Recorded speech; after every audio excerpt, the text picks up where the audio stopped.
स्वीटीज diary. आप में से कई लोगों ने दांतों की एक ट्रीटमेंट, रूट कैनाल ट्रीटमेंट के बारे में सुना होगा। कई लोगों ने अपने दांतों में करवाई भी होगी और कई लोगों को करवाने की जरूरत हो सकती है। तो आज का ये वीडियो रूट कैनाल ट्रीटमेंट के बारे में है। रूट कैनाल ट्रीटमेंट क्यों करनी पड़ती है और उस ट्रीटमेंट में क्या किया जाता है, तो वीडियो के एंड तक जरूर बने रहिएगा। सबसे पहले मैं आपको बताती हूँ कौन सी कंडीशन में रूट कैनाल ट्रीटमेंट की जाती है।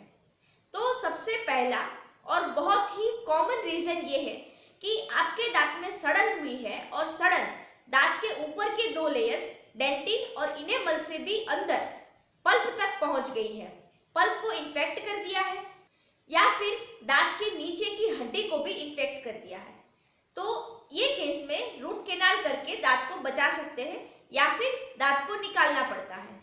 दूसरा ये है कि अगर आपका दांत टूट गया है, दांत का डेंटिन और इनेमल दोनों टूट के अगर पल्प एक्सपोज हो गया है, तो ये केस में भी रूट कैनाल करके दांत को बचा सकते हैं या फिर दांत को निकलवा सकते हैं। तीसरा है कि अगर आपका दांत घिस गया है और आपको बहुत ही ज्यादा सेंसिटिविटी की तकलीफ है। कई केसेस में ये भी होता है कि दांत में सड़न नहीं है लेकिन दांत में सेंसिटिविटी है, तो उसके ऊपर क्राउन लगाने के लिए उसमें रूट कैनाल ट्रीटमेंट की जाती है।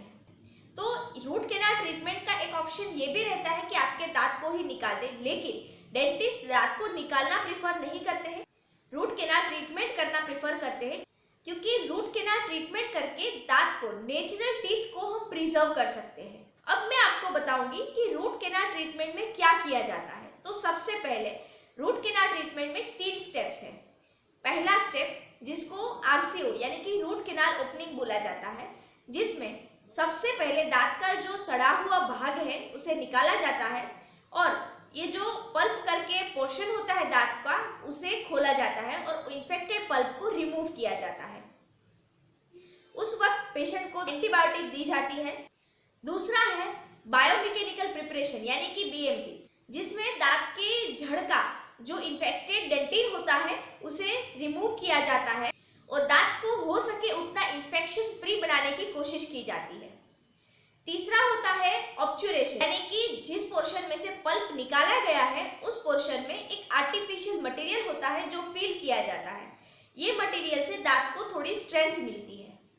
तो ये सब करने के बाद रूट कैनाल ट्रीटमेंट खत्म हो जाती है, लेकिन रूट कैनाल ट्रीटमेंट करने के बाद दांत की स्ट्रेंथ बहुत कम हो जाती है।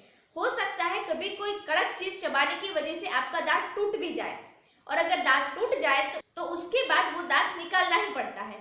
इसलिए दांत टूटे ना और दांत को थोड़ी स्ट्रेंथ मिले, उसके लिए हमें दांत के ऊपर क्राउन बिठाना होता है। और क्राउन कई टाइप्स के मटेरियल्स में अवेलेबल होते हैं जो आपकी चॉइस और डेंटिस्ट के प्रेफरेंस के हिसाब से आपको चूज करना होता है।